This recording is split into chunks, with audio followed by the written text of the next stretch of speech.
Alors, pour les vecteurs, l'utilisation des vecteurs en mécanique est fondamentale. Pourquoi? Parce que il permet de représenter les vitesses et les accélérations des points, les rotations des solides, le déplacement, les forces exercées sur des objets, etc. On peut le définir un vecteur comme suit. Un vecteur est un segment MN, un segment MN, ayant une origine M et une extrémité N. On le note symboliquement par MN et je mets un vecteur en dessous, sinon je peux utiliser un autre caractère, il n'y a aucun problème. Ce vecteur il est complètement défini si on le donne son origine ou le point d'application M, sa direction qui est celle de la direction delta, son sens ou le sens du mouvement, et particulièrement pour les vitesses, son module qui est tout simplement la distance entre le point M et le point N. Elle est toujours positive parce que c'est une distance. Symboliquement, je peux le représenter sur cette forme-là. Sinon, je mets directement MN comme distance. Il n'y a aucun problème. Alors maintenant, il y a plusieurs types de vecteurs. Il y a le vecteur libre, le vecteur glissant et le vecteur lié. Alors ici, si on donne le point d'application, si on donne la direction plus le sens plus le module, on dit qu'on a défini un vecteur libre. Si en plus de ça, on ajoute une droite qui porte le vecteur, on dit qu'on a défini un vecteur glissant. Si en plus de la droite qui porte le vecteur, on se donne encore le point d'application M, on définit un vecteur lié. Maintenant, pour dire qu'on a deux vecteurs égaux, donc tout simplement, ces deux vecteurs, ils ont une même direction, un même sens et même module.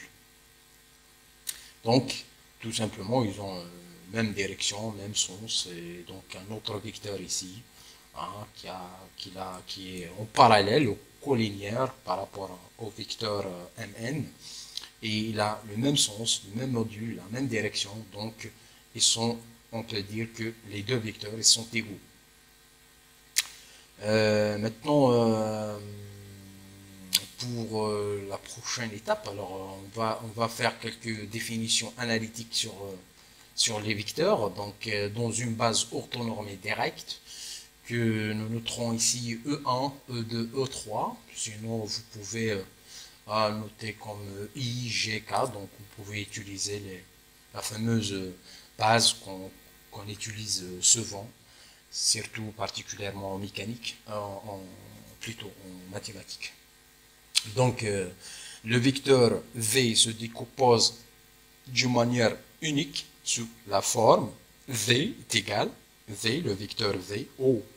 Ou sinon, je peux mettre un M ici, donc je peux dire OM.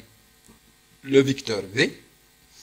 Donc, sa coordonnée sur les X, c'est V1.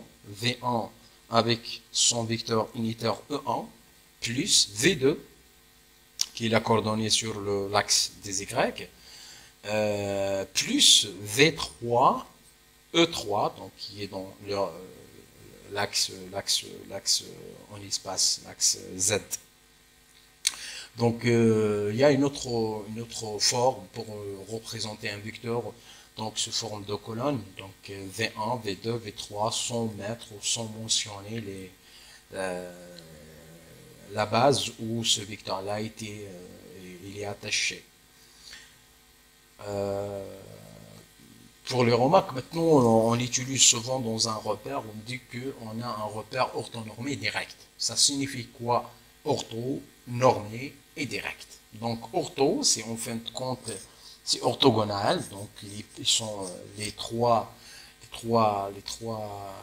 axes ils sont perpendiculaires entre eux, ils forment des angles de 90. Donc, si selon bien sûr la définition du vecteur du produit scalaire, donc E1 fois le vecteur E1 fois le vecteur unitaire E2, donc est égal à 0. Donc, le produit scalaire entre les deux vecteurs unitaires est égal à 0. Et c'est la même chose pour les autres. Hein. C'est E1 fois produit scalaire E3 égale 0. E2 produit scalaire E3 égale 0. Maintenant, normé, ça veut dire quoi? Ça veut dire ils sont égaux. Hein, les différents vecteurs unitaires sont égaux en termes de module, en termes de distance. Donc E1, le module de E1 ou la norme E1 est égal à la norme E2 est égal à la norme E3 est égal à 1. Ce sont des vecteurs unitaires. Et il y a le mot direct. Direct, c'est tout simplement, on peut le définir selon la règle de la main droite, sinon je peux utiliser directement la règle de la montre. Donc, je peux dire que le produit vectoriel entre E1 et E2 est égal à E3. Je trouve E3. E2 vectoriel E3, je trouve E1. E3 vectoriel E1, je trouve directement E2. Sinon, si je fais le sens indirect, donc E1, je commence par le premier, donc E2 vectoriel E1, je trouve moins E3. Et E3 vectoriel E2, si je fais E3 vectoriel E2, je trouve directement E1. Sinon, je peux dire E1 vectoriel E3 est égal à moins E2. Voilà, c'est ça qu'est-ce que signifie le direct. Il y a quelques opérations sur les vecteurs que je peux le faire. Donc, je commence par la simple, qui est tout simplement l'addition. Donc, par définition, la somme des deux vecteurs, hein, c'est un vecteur. Donc, W est égal à U plus V, est un vecteur dont on obtient la représentation en mettant bout à bout les vecteurs par translation. Donc, je peux utiliser cette technique-là pour retrouver la somme géométriquement et en joignant les extrémités. Donc, la somme des vecteurs V est égale tout simplement à la décomposante V1, V2, V3. Et j'ai un autre vecteur W, W1, W2, W3. Donc, leur somme, tout simplement, c'est la somme des composantes. Donc, la composante sur l'axe des X, plus la composante sur l'axe des Y, plus la composante sur l'axe des Y, donc des Z plutôt. Donc, V1 plus W1 fois I1 ou fois E1, que j'ai pris comme exemple ici. Donc, V2 plus W2, E2, et V3, W3 plus W3, E3. Donc voilà, donc c'est leur somme en fait, bout à bout. Je peux utiliser la formule de Schall, donc je fais translater ce vecteur V ici à l'extrémité du vecteur U. Donc en fait, la somme, c'est tout simplement, ça commence du point d'application du premier vecteur à l'extrémité du deuxième vecteur, donc c'est la somme U plus V. Voilà. En conséquence, si on connaît les coordonnées des deux points A et B, A et B dans une base, on peut facilement calculer les coordonnées du vecteur A, B, puisque je connais en fait les composantes de ce vecteur. Sinon je peux utiliser directement, si je sais, je fais la projection de ce point sur un repère, donc je peux définir leurs composantes. Et la composante du A, donc c'est tout simplement, c'est XB moins XA, donc XB moins XA. Et pour la deuxième, c'est YB moins YA. Pour la troisième, c'est ZB moins ZA. C'est la forme générale dans le repère 3D. Pour la prochaine, donc, j'utilise ici le produit scalaire. En fait, le produit, il y a deux. Il y a un produit vectoriel et il y a un produit scalaire. Ici, pour la loi la formule pour calculer le produit scalaire de deux vecteurs v et w, donc j'ai le produit scalaire entre v et w est égal à la norme du premier vecteur fois la norme du deuxième vecteur fois le cosinus de l'angle formé entre les deux. Donc j'ai v ici, j'ai w ici, je fais la projection directement pour connaître pourquoi le cosinus. Parce qu'en fait, c'est segment, ces composantes-là qui a été produit par la projection de ce vecteur sur cette droite-là qui est attachée au vecteur W. Ça, c'est un peu la loi générale. Mais il y a des cas où on ne peut pas utiliser cette formule-là. On va la voir avec bien sûr les exemples dans la prochaine vidéo. Alors, en conséquence, un vecteur est nul si la norme est nulle, il est noté vecteur nul. On peut dire vecteur nul, on ne peut pas dire 0. Donc c'est un vecteur nul.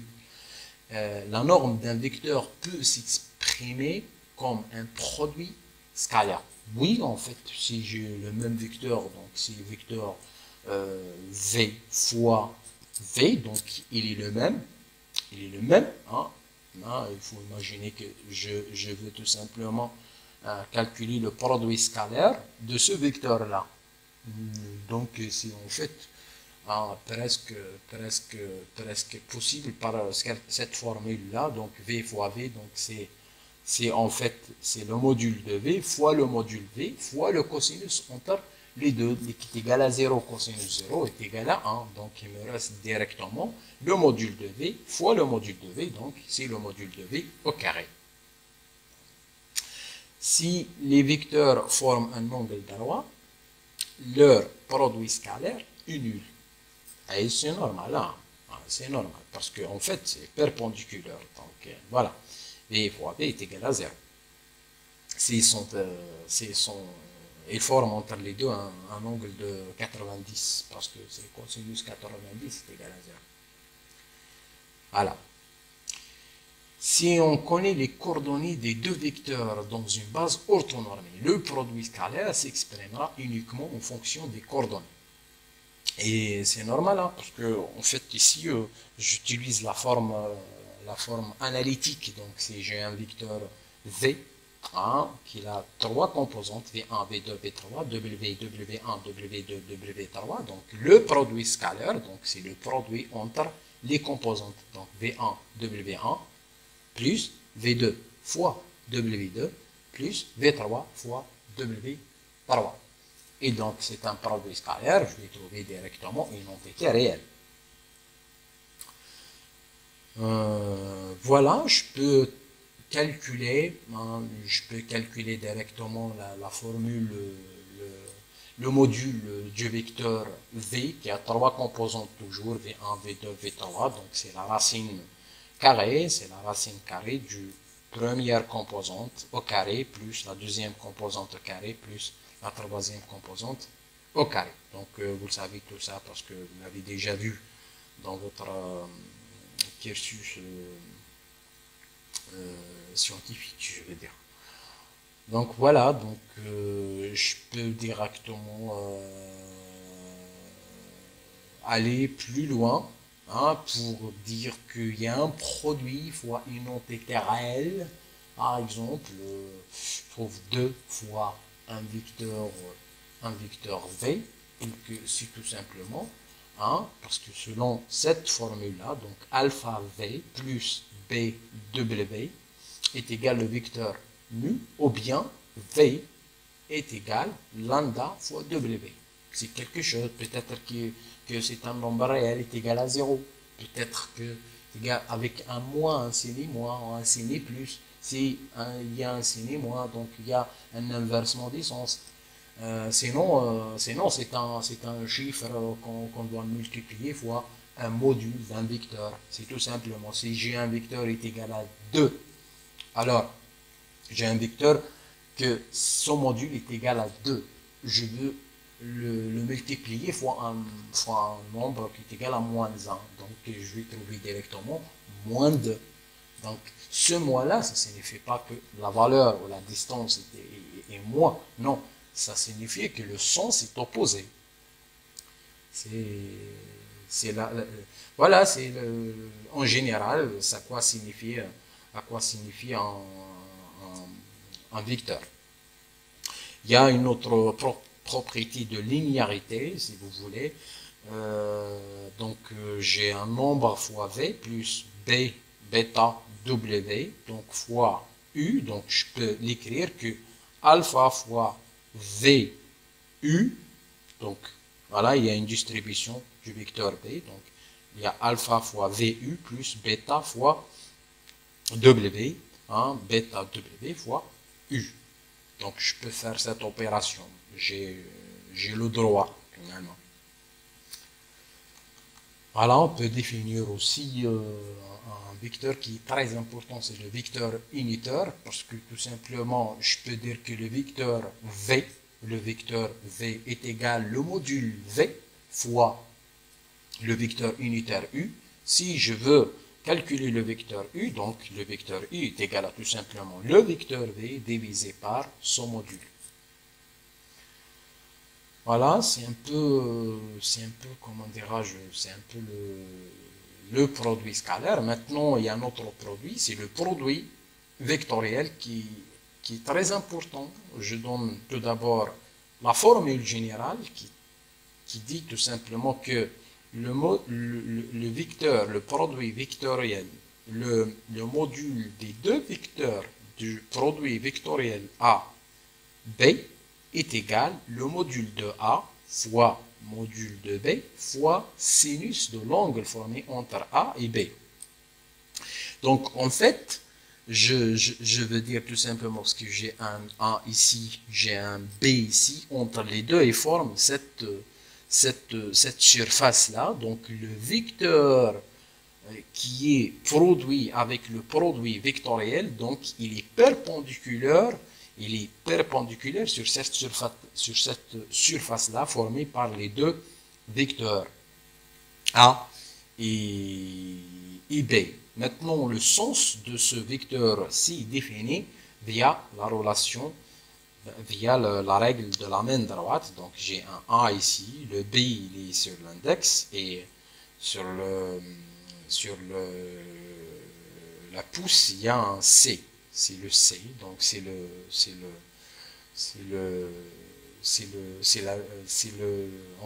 on peut dire que voilà, on a défini le sens de ce vecteur C.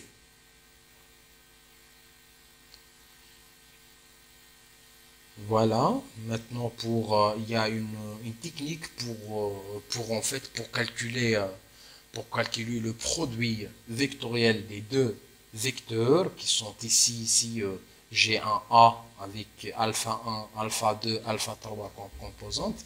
J'ai un autre vecteur B avec B1, B2, B3, ce sont des composantes aussi de ce dernier vecteur.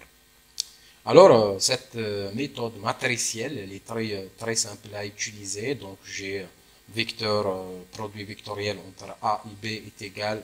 Je mets ici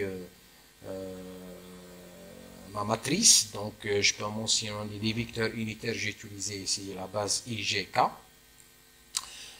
Il y a ceux qui mettent un moins ici devant le G pour ne pas oublier ce moins-là. Sinon, vous pouvez les laisser, mais gardez en tête que le G il est toujours précédé par un signe moins. Par contre, les deux autres, I, il n'y a pas de moins ici, G, K plutôt, il n'y a pas de moins ici, il y a un plus, mais G, il y a un moins ici. La technique, en fait, c'est si je veux calculer la coordonnée de I, donc je vais tout simplement éliminer cette ligne-là et cette colonne-là. Donc, et je fais quoi? Je fais A2 fois A3 moins B2 fois A3. Donc, A2, B3, moins B2, A3 fois I. Parce que c'est celle-là que je l'ai éliminée. En fait, c'est l'intersection. Et moins, hein, c'est par définition. Donc voilà, il ne faut pas oublier le moins. Sinon, il faut mentionner ici, devant le G. Si tu as peur que avec le temps, tu vas oublier ça. Donc voilà, il faut le mettre ici. Hein, avant le vecteur G, le vecteur unitaire G. Donc voilà. Pour la deuxième sur le G, donc je vais éliminer cette colonne et cette ligne toujours des vecteurs unitaires. Donc qu'est-ce qu'il me reste? Il reste A1 fois B3 moins B1 fois A3 fois G, bien sûr, plus, je vais éliminer celle-là, donc il me reste que les quatre composantes ici, donc A1 fois B2 moins B1 fois A2, et vous calculez, donc c'est un produit vectoriel, on va trouver un vecteur. Voilà. Donc il y a quelques autres propriétés pour le produit vectoriel. Il faut juste mentionner, réfléchir. Ce sont très simples. Donc j'ai un A fois vectoriel B. Si je veux changer un peu la place, donc il faut toujours, si je change le B, je veux faire le produit.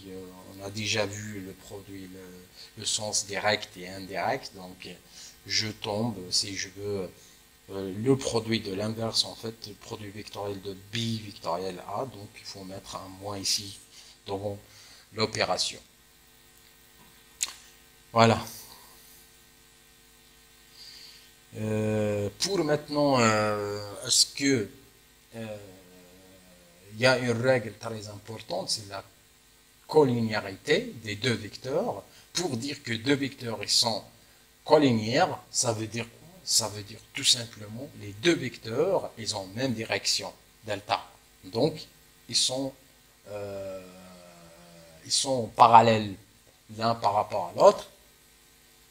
Donc, je peux dire que le produit, s'ils sont collinéaires, s'ils sont parallèles, donc le produit vectoriel de ces deux vecteurs est égal au vecteur nu. Le produit mixte, c'est quoi? En fait, c'est simple, hein? Le produit mixte, ça veut dire tout simplement que il y a un produit scalaire et en même temps, il y a un produit vectoriel. Comme cet exemple-là, M est égal, c'est le produit mixte, donc est égal tout simplement un vecteur A vectoriel B. Hein? Donc, je fais tout d'abord le produit vectoriel, puis je fais le produit, puisque c'est un produit vectoriel A et B, donc je vais trouver un autre vecteur, donc scalaire, un autre vecteur C, est égal, ici l'ordre n'est pas important, donc B vectoriel C fois A est égal C vectoriel A fois B.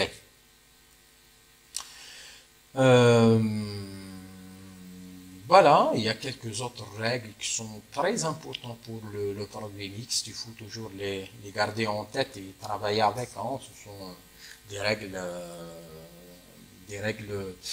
d'utilisation. On va voir leurs applications au niveau du prochain vidéo ensemble parce qu'il y a plusieurs cas pour arriver à calculer principalement le produit scalaire. Il y a plusieurs cas. On va l'entamer un par un dans les prochaines vidéos. Maintenant, il y a quelques opérateurs qui sont très importants qu'on peut l'utiliser après, et principalement au niveau du chapitre cinématique. Il y a aussi au niveau de la dynamique, c'est un peu, hein, il n'y a pas vraiment grand chose à faire, mais il y a aussi dans le S2, la partie électrique, on va rencontrer quelques grandeurs physiques comme le champ, comme le potentiel, qu'on peut utiliser certains opérateurs du produit des vecteurs, on peut l'utiliser et ils sont très bénéfiques parce que en fait, via ces opérateurs, on va gagner beaucoup de temps. Alors, je commence par Nabla, définir Nabla parce que je vais travailler avec lui. On va travailler avec cet opérateur beaucoup, Nabla, qui est tout simplement c'est delta inversé. Donc voilà. Mais il ne faut pas oublier juste la flèche ici, qui signifie que c'est un vecteur. Donc Nabla, qui est très utile en analyse vectorielle, il permet de déterminer la notion du gradient, de rotationnel, de la divergence, de l'ablation, et de manière simple. Il est défini comme suit. Donc, en fait, c'est quoi un abla? C'est un opérateur où, à l'intérieur, il y a quoi? Leur composante, c'est quoi? C'est, en fait, c'est la dérivée partielle. Donc, c'est d rond divisé par d rond x. Donc, si je suis sur l'axe des x, donc, je dérive cette entité par rapport à x, donc x c'est le variable. Ici, je dérive par rapport à y, et ici, je dérive par rapport à z. Et vous allez voir comment l'utiliser pour définir le gradient, le rotationnel et la divergence. Voilà. Donc, je commence par le gradient. Donc, le gradient, en fait, c'est quoi? Le gradient, c'est une fonction scalaire. Ah, elle n'est pas une fonction vectorielle. Donc, il faut garder ça en tête. C'est une fonction scalaire. Donc, une fonction scalaire est un vecteur noté lambda, hein, nabla fois f, fois directement la fonction. Où le gradient, donc, je peux mettre nabla fois f, ou sinon, je peux utiliser directement le grade de la fonction f, dont les composantes de la base orthonormée sont dérivées partielles de f par rapport à chaque variable. Donc, j'ai ici f, c'est une fonction variable. Elle a 3 variables ici. Donc, c'est si j'ajoute le nabla, ou je cherche le gradient, donc c'est tout simplement la dérivée partielle de cette fonction par rapport à x, puis par rapport à y, puis par rapport à z. Donc, j'ai ici une formule, je peux la représenter sur cette forme-là. Donc, il faut comprendre que j'utilise la représentation en colonne. Donc, je peux utiliser la formule simple qui est linéaire. Donc, je peux dire que le d rond f divisé par d rond x i plus d rond f par rapport à d rond y g plus d rond f par rapport à d rond z, donc c'est la dérivée par rapport à z, fois k. La divergence maintenant, c'est quoi? Le deuxième opérateur, donc la divergence est un vecteur f, fx, fy, fz, comme des composantes, dont les composantes sont des fonctions, sont en fonction des coordonnées x, y, z. Et c'est normal.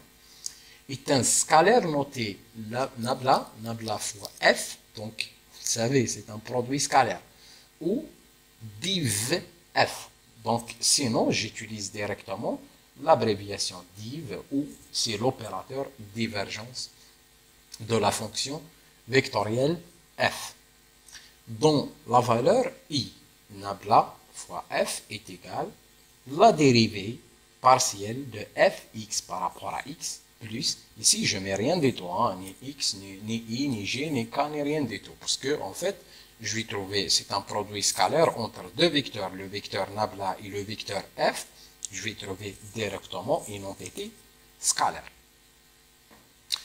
Le rotationnel, en fait, maintenant, on a utilisé aussi ici le produit scalaire. Ici, c'est le produit vectoriel, parce que c'est un rotationnel, donc je peux dire directement j'ai un vecteur fx, fy, fz est un vecteur noté nabla vectoriel f, ou rot vecteur f, rot f, tel que, donc c'est un produit vectoriel. Il faut trouver un vecteur directement, donc c'est pour cela on utilise aussi la représentation sous forme de colonne. Donc j'ai j'ai tout simplement, avec l'utilisation, si vous voulez, vous pouvez utiliser directement la matrice ici, qu'on a étudié précédemment, mais vous pouvez toujours garder ça et voilà, donc c'est Déron FZ par rapport à Déron Y moins Déron FY divisé par rapport à Déron Z. Ici, cette méthode-là, donc elle est issue de cette technique pour calculer le produit, bien sûr, le produit vectoriel. Alors voilà, vous pouvez le répéter comme un exemple du calcul vectoriel. Hein. Voilà, donc il me reste, je pense, un autre ou un dernier, c'est l'ablation. L'ablation, on appelle l'ablation d'une fonction scalaire f, x, y, z. Donc j'ai une fonction scalaire. La divergence de son gradient, on note nabla fois, c'est la divergence de son gradient. Donc voilà, j'ai un gradient ici, j'ai la divergence parce que c'est un produit, en fait c'est un produit scalaire entre deux vecteurs, parce que ici j'ai comment un scalaire fois un vecteur, donc j'ai trouvé un vecteur, ou tout simplement je peux utiliser l'ablation comme lambda fois, plutôt, voilà, lambda fois f. Donc lambda f est égal, c'est au carré en fait, parce que j'ai 2 ici, nabla fois nabla. Donc nabla fois nabla, c'est toujours c'est la deuxième dérivée partielle de chaque variable, par rapport à chaque variable. Voilà. Donc on a terminé ici, en attendant de faire quelques exercices et on va utiliser une tablette graphique pour expliquer les exemples. Et merci pour votre attention.